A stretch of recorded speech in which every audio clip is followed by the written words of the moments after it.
Salve, salve, alunos e alunas do Canal Educação! Um abraço carinhoso. Vamos continuar a nossa reflexão sobre as 5 dimensões da ética empresarial. Olha só, estamos estudando um caso, certo, sobre um profissional que não recebeu a promoção na sua empresa por razões alegadas pela empresa de ordem cultural e de valores. A nossa questão é se a empresa agiu de modo ético com o funcionário, tá bem? Quando estudarmos em si as 5 dimensões da ética empresarial, nós vamos estudar um aspecto que é a multicultura. Uma empresa ética, ela se adapta, se ajusta à cultura local onde está instalada, está bem?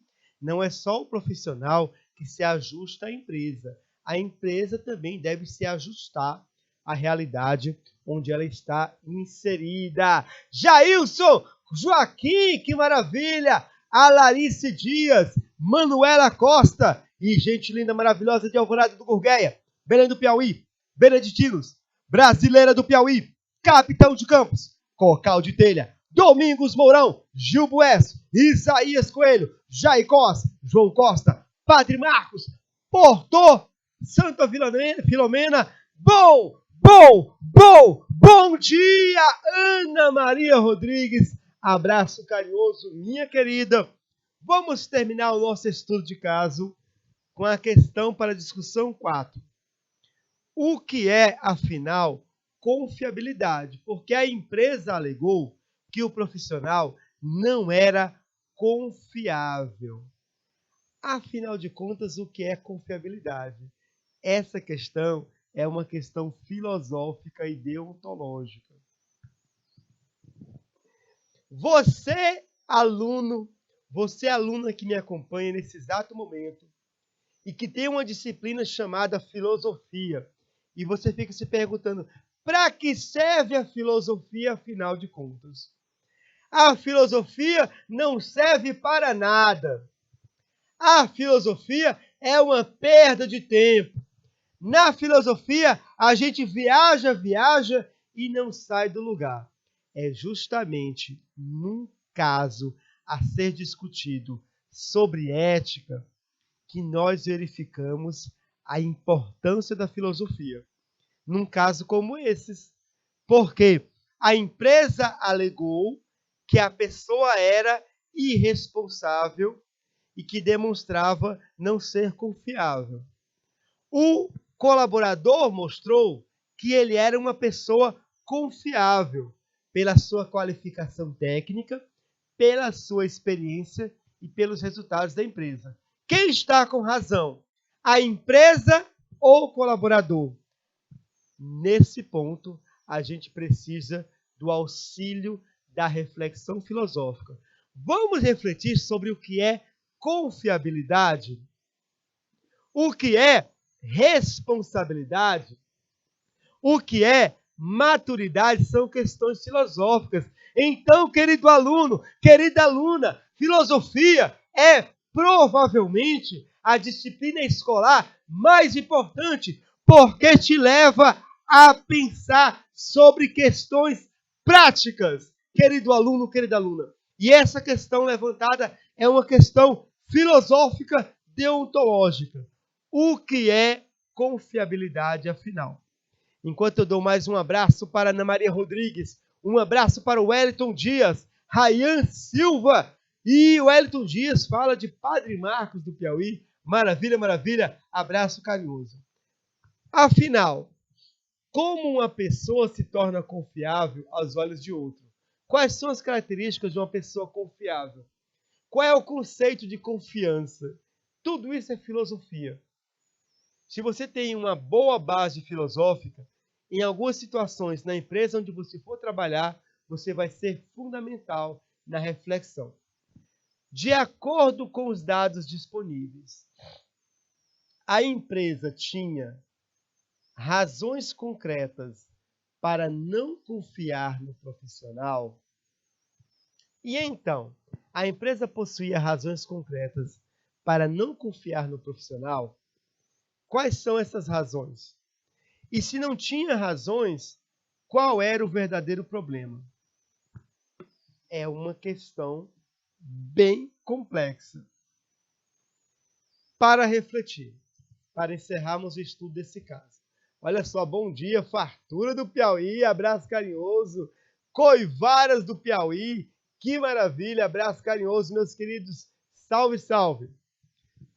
Nós, infelizmente, não sabemos, pelo menos pela descrição do estudo de caso, nós não sabemos as razões pelas quais a empresa optou pela não promoção do profissional. Não ficou claro. Ela alegou alguns aspectos que não coincidiam com a sua própria identidade organizacional e com a própria postura do colaborador.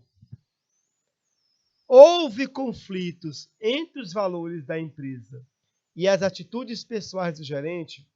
Não podemos afirmar. Foi uma questão de falta de postura profissional do gerente?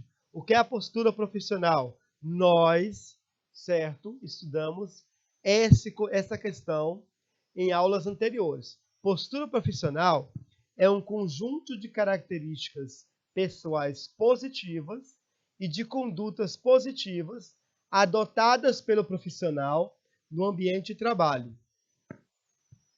A postura profissional engloba a maneira como nos comportamos e como nos relacionamos com as pessoas com quem trabalhamos. Então, querido aluno, e nós podemos ainda mais resgatar o primeiro módulo do nosso curso, quando abordamos as relações interpessoais. E nós aprendemos que há vários tipos de relações interpessoais. Relações interpessoais que são pessoais, que são aquelas que nós desenvolvemos com os nossos familiares e parentes mais próximos. Nós aprendemos que há relações, certo? De amizade, há relações amorosas, há relações profissionais e que há também relações virtuais, dentre tantas outras.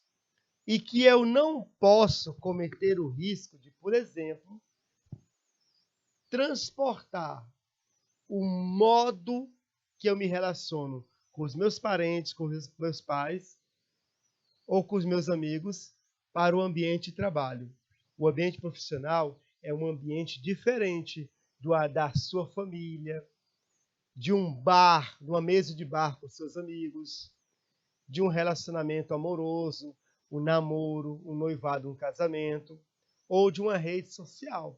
O ambiente profissional ele possui uma certa postura profissional que a pessoa precisa identificar assim que chegar na empresa. Eu não posso tratar o meu chefe como se fosse o meu pai, por exemplo.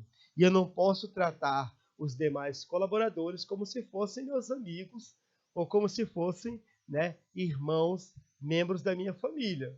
Percebe, então? Há essa diferença. Turma, estude a dimensão ética da empresa onde você for trabalhar. E não se esqueça, é importante, trabalho não é a casa, a nossa casa. Trabalho não é casa. As relações que são desenvolvidas numa empresa são diferentes das relações que eu estabeleço com meus familiares, por exemplo. Um alô para a Nicole de Belém do Piauí. Salve, salve! Então, perceba se a sua empresa, por exemplo, ela trabalha em termos de ética relativa ou ética absoluta. Esse conhecimento é importante para modelar a sua postura profissional. O que é ética relativa? O seu local de trabalho, ele avalia situação por situação, caso por caso, e por meio dessa análise define quais são os procedimentos éticos. A ética relativa, geralmente, ela é pós-acontecimento. E a ética absoluta? O seu local de trabalho adota os mesmos preceitos para todas as situações, independente do conceito, do contexto. A ética absoluta é o pré. Ela, por exemplo, está descrita no Código de Conduta. Provavelmente, a empresa estudada, ela trabalha em termos de ética relativa. Ela possui um código de ética, um código de conduta, ela possui missão, visão e valores, mas ela não aplica essa missão, visão, valores, código de conduta em todas as situações. Para quê? Para evitar algo chamado legalismo. O que é legalismo? É quando eu ajo de acordo com o que está escrito com a lei e não leva em consideração circunstâncias, características particulares. Isso é legalismo. Roubou, tem que ser preso. Mas se a pessoa roubou 1 quilo de arroz no supermercado para matar a fome da sua família, é um roubo, merece uma punição. A lei diz, roubo, essa punição. Mas esse roubo não é o mesmo de um assaltante que rouba um caixa de um banco ou um banco, uma agência bancária inteira. Percebe então? Quando você é muito legalista, você corre o risco de ser injusto. Exatamente. A ética pode ser injusta. Quando você age da mesma forma em todas as situações, sem levar em consideração as circunstâncias. Vou contar para vocês um episódio que eu li numa revista há anos atrás. A pessoa trabalhava num prédio, né, onde havia muitos escritórios. E ela estacionava o seu carro num local que, da sua janela, ele conseguia ver o carro. Então ele trabalhava, olhava o seu carro, tudo tranquilo. Essa pessoa aqui, ela tinha porte de arma. Ela andava armada. Para se proteger, segundo ela. Então, essa pessoa, ela, num determinado dia, ela viu um assaltante que estava roubando, abriu seu carro e ele estava roubando o toca-fitas, não sei como se fala hoje, toca-CDs, o aparelho de som do carro. Ele estava roubando o aparelho de som do carro. O aparelho de som do carro, que é algo que custa 300, 400 reais. É um prejuízo. Mas vejam bem o desenrolar da situação. Quando esse sujeito viu, ele não pensou 2 vezes. Ele puxou a sua arma e da janela onde estava, ele atirou e matou o assaltante. Ele está certo, professor. Ele defendeu o seu patrimônio. Ele está certo, professor. Ele usou a arma para defender o que era seu. Essa visão é uma visão legalista. Mas a justiça, ela nem sempre pode ser absoluta. Ela tem que avaliar situação por situação as circunstâncias do ocorrido. Essa pessoa que matou o assaltante, ela foi presa. Foi para a cadeia. E quando foi a julgamento, ele foi condenado. por homicídio. Foi condenado à prisão por homicídio. Ele não entendeu nada na hora da condenação. Ele disse, mas ele roubou, ele é o ladrão e eu que estou sendo preso. O juiz falou isso aqui para ele. Uma vida vale mais do que um toca-fitas. Uma vida vale mais do que um toca-fitas. Foi essa a decisão do juiz. Uma vida vale mais do que um toca-fitas. Até porque o ladrão não oferecia nenhum risco de vida para ele. O prejuízo ia ser financeiro. Percebe, então? A ética, ela não é absoluta quando é analisada situação por situação. Ela se torna uma ética relativa. O juiz avaliou a situação e ele chegou à conclusão que a pessoa que atirou, um prejuízo de R$200, tirou a vida de outra pessoa. Ah, mas era um bandido, assaltante. Mas que naquele momento não representava nenhum perigo de vida à pessoa que foi assaltada. Então, quando você chegar numa empresa, preste atenção se essa empresa ela trabalha em termos de ética relativa. Ela estuda situação por situação. Porque há muitos espertos que se dão mal. Quer que eu dê um exemplo de um erro muito comum entre os jovens de hoje, que custa o emprego para eles? A empresa coloca no contrato de trabalho que o horário de trabalho é de 8 às 17 horas. Aí, o espertinho, se eu só vou entrar às 8, eu tenho direito à tolerância, eu vou chegar na minha empresa às 8h05.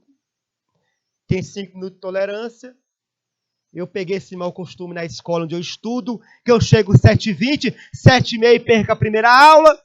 Aí um costume ruim da escola eu levo para o trabalho, então tá aqui. Eu vou chegar às 8h05. E eu vou, quando for 4h30, eu já vou me preparar para ir embora para as 5 horas em ponto. Para 5 horas em ponto, eu já estou no ponto de ônibus, esperando o ônibus. Eu vou fazer assim porque eu aprendi na minha escola, que na minha escola a aula é até 12h20, eu vou embora às 12 horas, porque eu sou esperto, porque eu sou bonitão, porque eu sou o cara, eu chego às 7h30 e vou embora 5:12. Porque o ônibus vai embora cedo e eu não reclamo com a direção, porque o ônibus vai embora cedo, eu aceito a situação que o ônibus vai embora cedo, eu não reclamo e eu aceito que eu perco a primeira aula e eu perco sempre a última aula, que eu sempre vou ter aulas incompletas na minha semana, eu aceito isso, aí eu chego na empresa, aí eu vou entrar 8h05, aí eu vou sair 16h45, porque hoje tem jogo do Flamengo e eu tenho que chegar a tempo. Você vai se dar mal.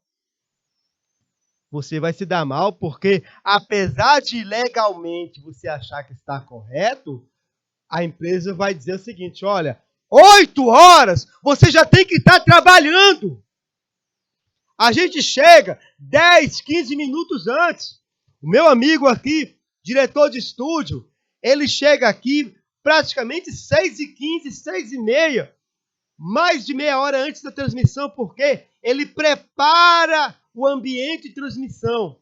Eu também, minha aula é 7 horas. Se você chegar no canal Educação 6h20, eu estou 6h20 no refeitório estudando o conteúdo da aula. Porque eu sou um profissional. Eu tenho moral para falar isso para vocês. Então, muita atenção. Muita atenção com a ética que é tratada na empresa onde você vai trabalhar. E lembre-se sempre, volto a repetir aqui para encerrar esse slide. Não leve os seus maus costumes de estudante para a empresa onde você for trabalhar. Se você está sendo acostumado a chegar às 7h30 da manhã e ir embora 11h55, não leve esse mau costume para a empresa. A empresa não quer saber se você não tem transporte. Ela quer você 8 horas trabalhando. Ela não quer saber se você está acordando 4 horas e vai pegar o primeiro ônibus correndo o risco de ser assaltado. Ela quer que você chegue no horário. Atenção! A vida é dura. Está bem? Ah, mas o professor Marciano tem carro. Tenho carro, sim. Mas por 2 anos, eu morando no bairro Marquês, em Teresina, no centro de Teresina, dei aulas na Santa Maria da Codipe, pegando, às vezes, 2 ônibus, porque eu saía de uma escola no Promorá, pegava um ônibus para o centro e depois pegava um ônibus para Santa Maria da Codipe e chegava sempre no horário. Pode perguntar para a diretora da Santa Maria da Codipe, da escola Darcy Carvalho, se eu atrasei algum dia, mesmo morando longe e vindo, às vezes, de uma escola distante. E aí vocês chegam 7h30 na escola, colocam culpa no ônibus e não se revoltam. Não se rebelam e não reclamam. Reclamem, tá bom? Bom, voltando ao âmbito empresarial, é importante que ocorra um ajuste entre você e a empresa na qual você trabalha. Um ajuste. A tua postura, ela deve estar de acordo com os valores, missão e a visão, a identidade organizacional da empresa. Mas, além disso, você deve perceber, certo, a identidade organizacional oculta da empresa, o ambiente de trabalho, o que não está escrito, mas que é vivido no dia a dia, tá bom? Suas funções e seu comportamento devem estar alinhados com o que a empresa realmente necessita e espera de seu trabalho, alunos e alunas, queridos, queridas, maravilhosos, maravilhosas. Bom, o estudo de caso, ele foi uma introdução para o assunto de hoje. Embora já tenhamos abordado essas 5 dimensões da ética empresarial nesse estudo de caso, tá bem? Bom, antes, vamos recordar alguns conceitos de ética. Eu vou só passar por esses conceitos, porque vocês já conhecem, tá bom? O que é ética? Uma reflexão sobre a moral, uma reflexão sobre o comportamento do ser humano, certo? É um estudo sobre os valores morais que orientam o comportamento humano em sociedade. Vamos recordar também o conceito de deontologia, que é a essência da ética empresarial. Deontologia, teoria do dever, é um ramo da filosofia cujo objeto de estudo é o fundamento do dever, das normas e obrigações. Basicamente, a deontologia, ela vai falar, olha só, o que é moralmente necessário e serve para nortear o que deve ser feito.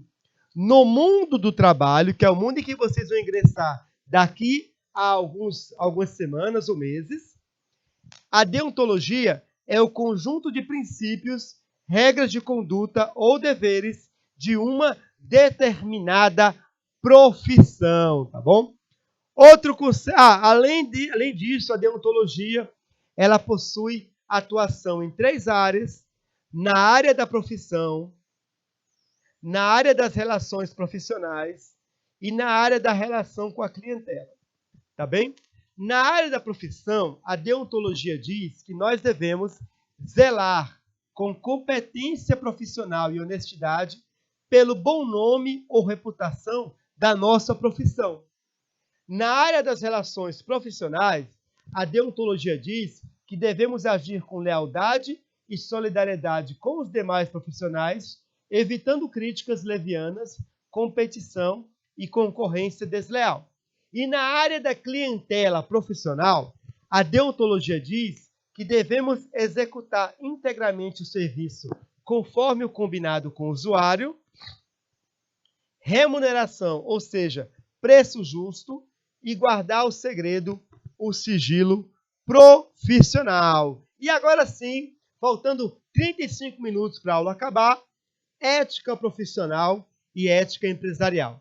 Mais uma vez, eu vou apenas passar pela ética profissional para dedicar esforços à ética empresarial. Olha só, temos algumas questões para falar sobre ética empresarial, as dimensões da ética empresarial. Então vem comigo, olha só.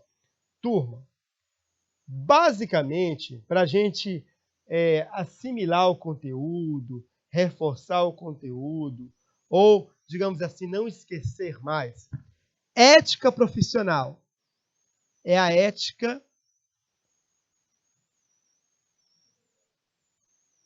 do profissional.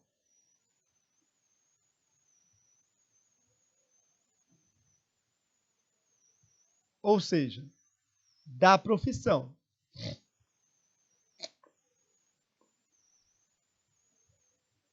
Ética profissional é a ética do profissional. Diz respeito ao profissional. Por exemplo, ao técnico em secretariado. Você tem uma ética a cumprir enquanto técnico em secretariado. A ética empresarial é a ética da empresa.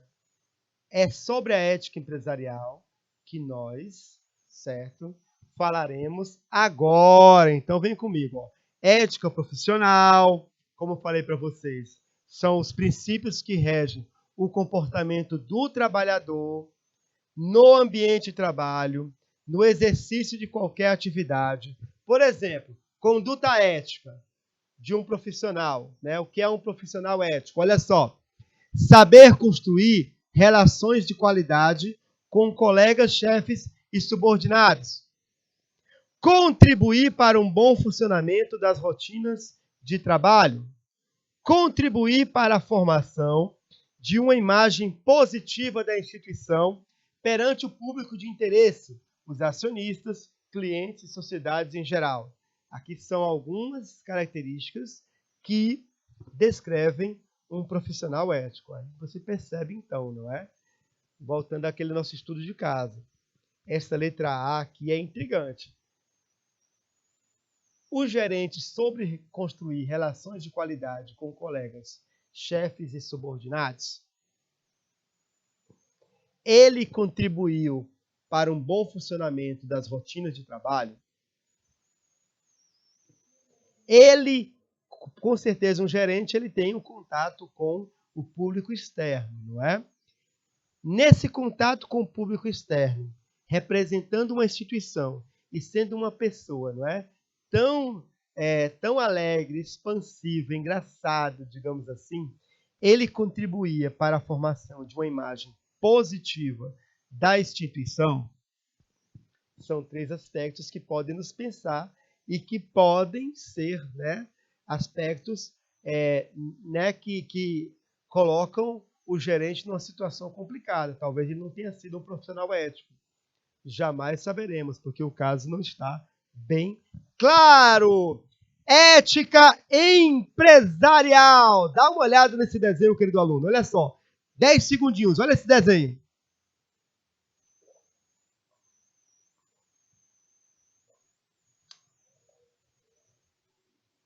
E então, querido aluno, ó, ética empresarial são os valores morais e éticos de uma empresa, dentro do seu ramo de atuação e também diante do público externo. Dimensões da ética empresarial, ó. Sustentabilidade é um aspecto muito importante. Os demais aspectos estão, certo, em função dela, ó. Respeito à multicultura, aprendizado contínuo, governança corporativa e inovação. Percebe então, querido aluno? Percebe então, querida aluna? São essas as dimensões da ética empresarial. Vamos ver uma por uma, tá bom? Aqui um quadro, certo? Para você não esquecer, certo? Quais são as dimensões? Mais uma vez, olha, sustentabilidade, respeito à multicultura, aprendizado contínuo, inovação, governança corporativa. Essa parte final da nossa aula será para a gente conversar sobre o que é sustentabilidade dentro da ética empresarial, o que é respeito à multicultura, o que é aprendizado contínuo, o que é inovação, o que é governança corporativa, tá bom? Vem comigo, olha só. Sustentabilidade. Turma, algumas pessoas imaginam que para fundar uma empresa, nós só precisamos de recursos humanos, os trabalhadores, e recursos materiais, tecnológicos e mercadológicos que possibilitem a produção de produtos ou serviços. Por exemplo, algumas pessoas pensam que eu vou montar uma fábrica de embalagens. Eu só preciso da máquina que faz embalagem, mais o funcionário que vai utilizar a máquina. Uma empresa não é apenas recursos humanos e recursos materiais. Essa visão é uma visão antiga, é uma visão arcaica, tá bem? Toda empresa, ela deve ser sustentável. Sustentabilidade aqui tem a ver com a questão do meio ambiente. Preservar o meio ambiente, ou como o Leonardo Boff fala, preservar o ambiente inteiro para as gerações futuras. Porque esse planeta aqui, ele não é meu e nem é seu. Esse planeta nós tomamos emprestado das gerações futuras. Ele pertence às próximas gerações e precisamos entregá-lo de um modo que as próximas gerações possam usufruir dele. Então, olha só. Sustentabilidade significa utilizar práticas que garantam a conservação e a preservação da biodiversidade, reciclagem de matérias-primas utilizadas nos diversos setores da produção, redução do impacto ambiental das atividades humanas sobre os recursos naturais. Então, se você montou uma fábrica de embalagens e você não tenta, por exemplo, utilizar material reciclável para fabricar as suas embalagens, ou a sua fábrica, a sua empresa, ela polui o meio ambiente, os resíduos são depositados no lixo, ou quando está no ambiente urbano, os resíduos da sua empresa são despejados na rua como um esgoto a céu aberto, você não está cumprindo essa dimensão ética fundamental, a sustentabilidade. Tá bom? E sustentabilidade tem a ver com responsabilidade ambiental. Olha só.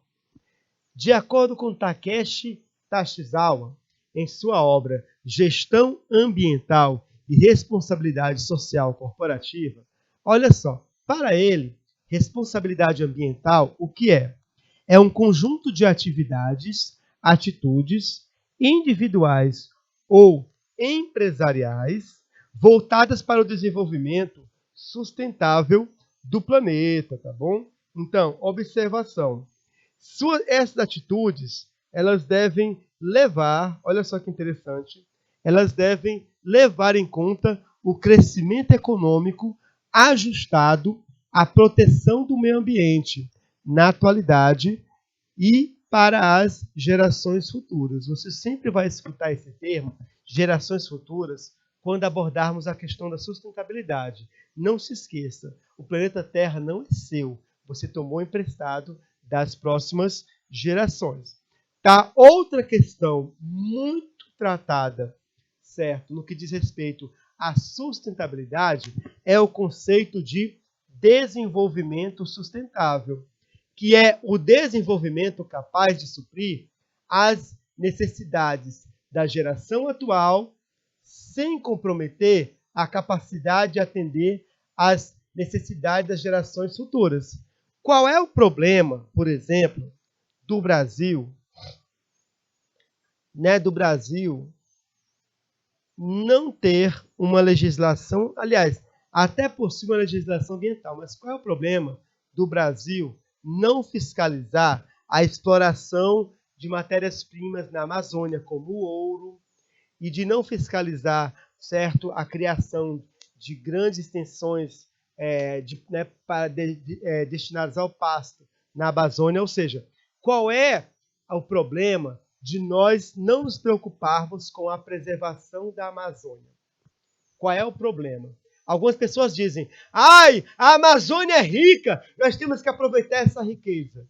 Mas esse desenvolvimento que a Amazônia pode nos proporcionar, ele tem que ser sustentável. Por quê? Se o governo não fiscalizar o garimpo, certo? A derrubada de florestas, de matas, daqui a alguns anos, quando nós morrermos, nossos bisnetos vão dizer, só deixaram isso aqui para a gente. Como é que nós vamos, desenvolver nossas riquezas com esse pedaço da Amazônia? Ou pode ser pior, né? Exploraram a Amazônia os homens do século XXI e só deixaram isso. Nós não podemos explorar recursos naturais sem levarmos em consideração as gerações futuras que também têm direito à exploração desses recursos de modo sustentável. Por isso que eu digo, o planeta Terra não é nosso. Nós tomamos emprestado das próximas gerações, certo? Um desenvolvimento que não esgota os recursos para o futuro. Nossa empresa, toda empresa deve ser uma empresa ecoeficiente, pautada no modelo de gestão, capaz de fomentar a produção de modo sustentável, minimizando as agressões ao meio ambiente, sem comprometer as gerações futuras. Esse é o conceito de ecoeficiência, tá bom?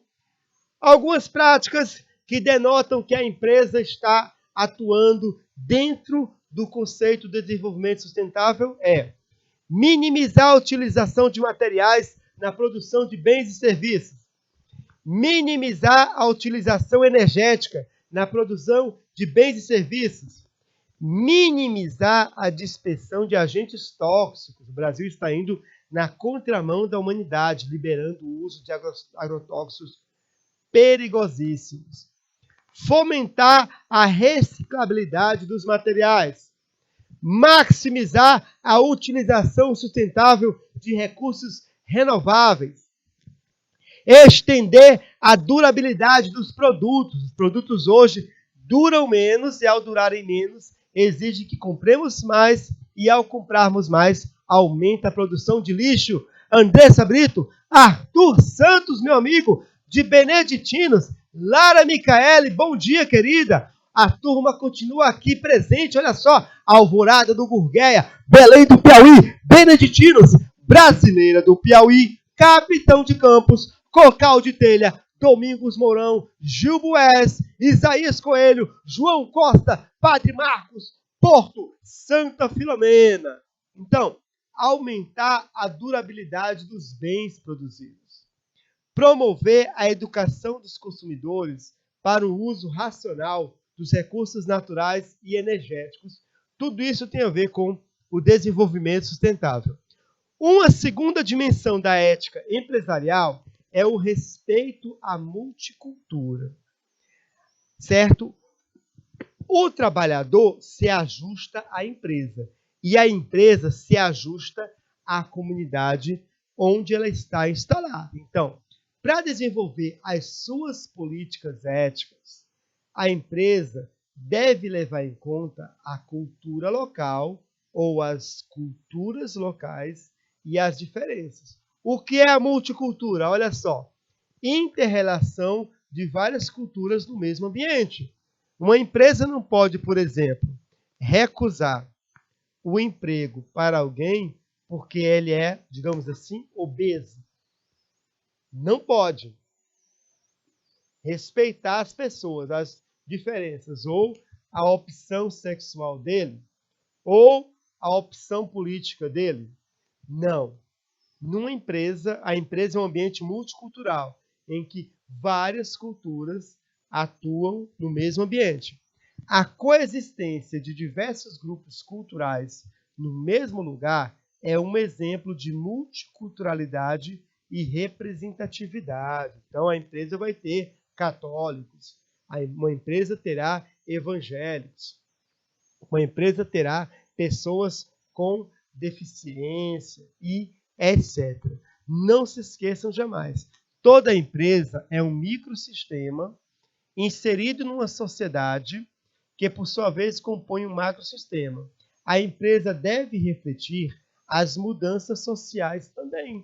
Você não pode negar emprego para uma pessoa por causa, certo, da sua opção sexual. Isso é completamente equivocado. Giovana Vitória, capitão de campo, abraço carinhoso, querida. Terceira dimensão, olha só, a dimensão do aprendizado contínuo. Olha só, turma, lembra do que eu falei? A empresa deve refletir as mudanças sociais. Pois bem, o aprendizado contínuo é necessário para compreender e acompanhar as novas realidades sociais e seus possíveis impactos sociais. Então, turma, veja bem o que eu vou falar para vocês. No início da aula, nós falamos sobre direitos e deveres do técnico em secretariado. E a gente viu que um direito seu, enquanto técnico em secretariado, é que você tem direito de ter acesso a cursos de atualização e aperfeiçoamento na sua área profissional. Da mesma forma, você tem o dever de buscar esses cursos, de buscar essas oportunidades de atualização e aperfeiçoamento. Porque, gente, nós estudamos a vida inteira. O teu trabalho começou aqui, no teu primeiro dia de aula na escola, quando você estudava. Quanto mais você estuda, melhor você está qualificado para as mudanças, principalmente tecnológicas, que ocorrem. Então, olha só. Ele está estudando, se aperfeiçoando para um novo posto de trabalho ou para utilizar a tecnologia em favor do seu trabalho. Então, turma, no mundo em constante transformação, incluindo o surgimento de novas tecnologias, apenas uma empresa com profissionais qualificados e atualizados será capaz de promover uma gestão ética com adequada governança corporativa e adotar novas tecnologias e processos, por exemplo, para o desenvolvimento da sustentabilidade e responsabilidade social, tá bom? Carlos Eduardo, carinhoso abraço. Dimensão 4, inovação. A inovação é uma consequência da educação e do aprendizado contínuo. Quanto mais eu me atualizo, aperfeiçoo-me e estudo, mais eu sou capaz de desenvolver novas tecnologias para a minha profissão, para a minha empresa e para o ambiente em que eu estou trabalhando. E chegamos finalmente à dimensão 5, a governança corporativa. Turma, hoje em dia não se fala mais em administração ou gestão de uma empresa. A gestão é uma dimensão da governança corporativa. Está bem? Governança corporativa é o conjunto de processos, práticas e normas que regulam uma empresa com o objetivo de garantir a ética, a transparência e a gestão. Então, a governança corporativa é muito maior do que a gestão e muito maior que a administração. Nós não temos mais hoje em dia a visão do chefe absoluto, que age como um rei e dita as normas da empresa em todos os setores, em todos os momentos. A última palavra sempre será a sua em todas as ocasiões. Claro que o chefe ele tem o privilégio da última palavra. No entanto, ele necessita respeitar os profissionais de cada setor nas suas especialidades. Então, a governança corporativa é o conjunto de processos, costumes e leis que norteiam a forma como uma organização é administrada. A governança corporativa, ela possui 4 princípios básicos. O primeiro é a transparência, o segundo é a equidade, terceiro, prestações de conta, 4, responsabilidade corporativa. Então, vem comigo, olha só. O que é transparência? Na gestão de uma empresa, certo? Ela deve ser sempre transparente, disponibilizar dados e informações constantemente aos stakeholders, às partes interessadas. Agora eu pergunto a vocês sobre o nosso estudo de caso. A empresa, ela foi transparente com relação aos seus valores para o funcionário em questão? Vamos para o segundo aspecto, a equidade. Todas as partes interessadas devem ser tratadas de forma justa e igual, independente do cargo que ocupam ou do nível de participação na empresa. Então, a empresa, ela deve tratar as pessoas não de forma igual, mas de forma que demonstre que haja uma equidade, tá bom? Ou seja, de forma justa e igual. Junto do igual vem a questão justa, certo? A justiça, tá bom? Seguindo adiante, olha só, prestação de contas. A administração deve prestar contas sobre toda a movimentação econômico-financeira. A administração deve prestar contas sobre toda a movimentação financeira. E essa prestação de contas, ela precisa ser clara e precisa ser compreensível. O que isso quer dizer, professor?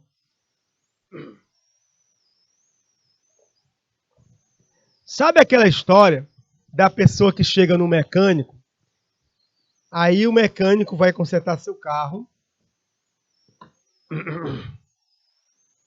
o mecânico vai consertar o seu carro, aí ele abre o capô do carro, aí ele fala assim, olha patrão, o problema aqui no teu carro é na rebimboca da parafuseta, no brequilim, no pedalinho do carburador, certo? No respirador de água. Ele vai inventando termos que não existem, certo? Para descrever defeitos que também não existem, a fim de poder ganhar mais dinheiro de você.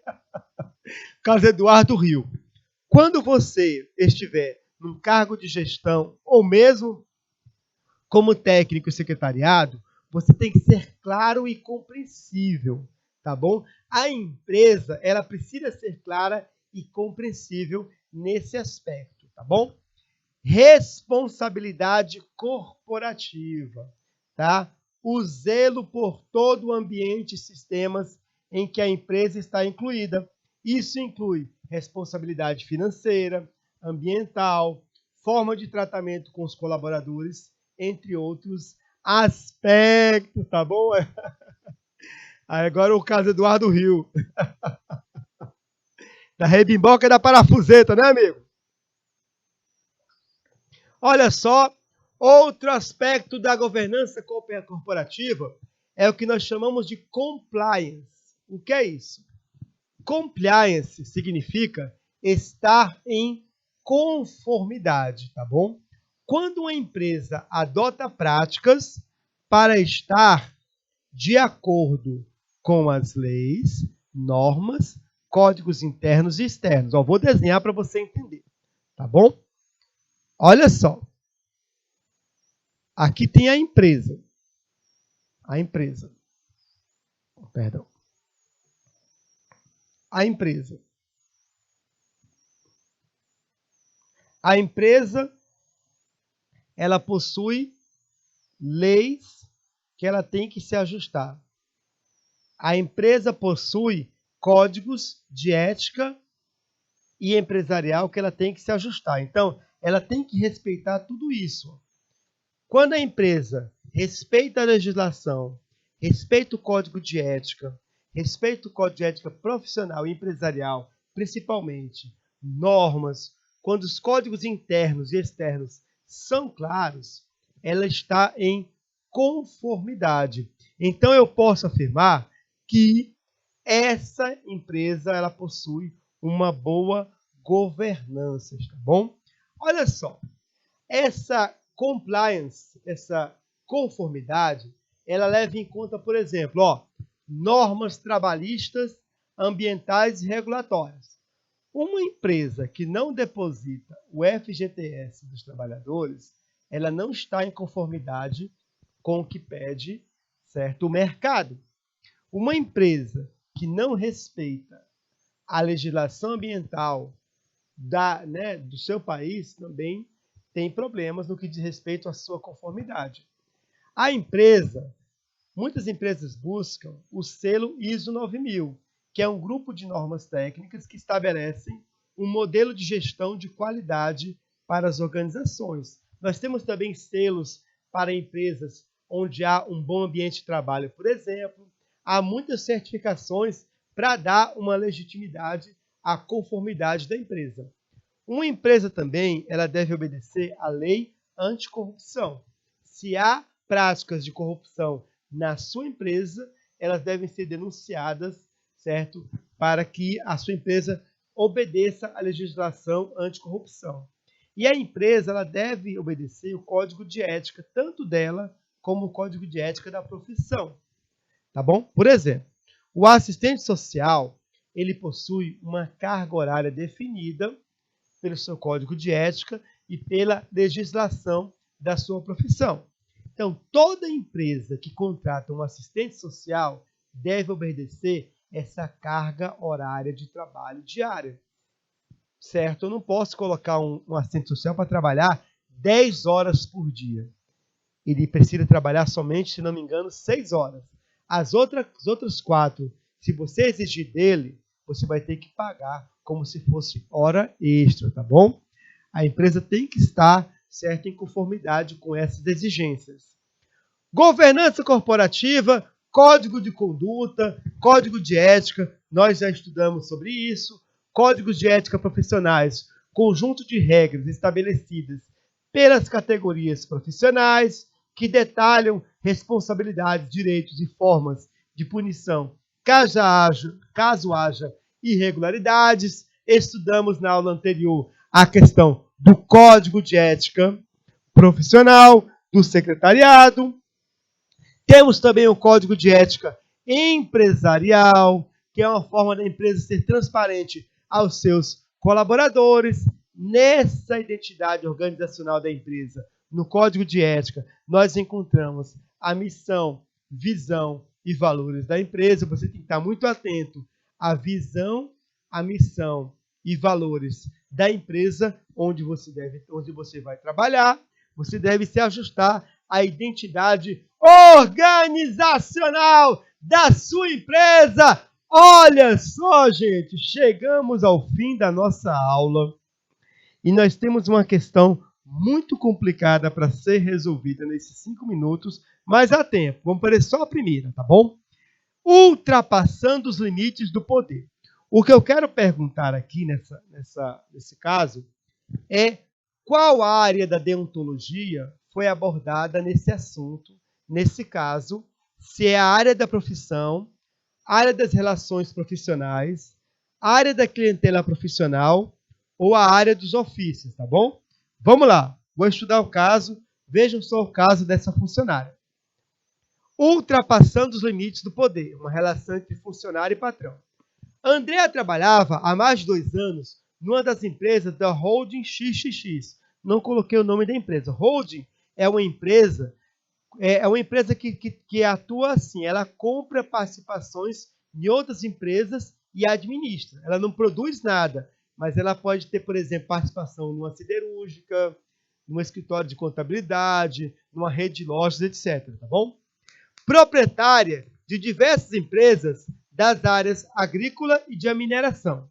Ela tinha uma boa relação com seu chefe, Vitor, que considerava a Andréa muito eficiente. A Andréa era muito eficiente. Quando o Vitor foi promovido à gerência da holding, não duvidou em levá-la com ele. Nessa mesma época, houve alterações na vida pessoal da Andréa. Ela, que costumava ter problemas de sobrepeso, começou a frequentar uma academia todas as manhãs. No entanto, ela sempre chegava na hora fixada no contrato, às 10 horas. Além disso, Andréia, ela começou um relacionamento, razão pela qual ela deixou de trabalhar até mais tarde, como fazia antes, para dar atenção ao seu namorado. De repente, a relação entre Vitor e Andréia, que antes funcionava às mil maravilhas, começou a ter problema. A relação começou a ter problema. Por quê?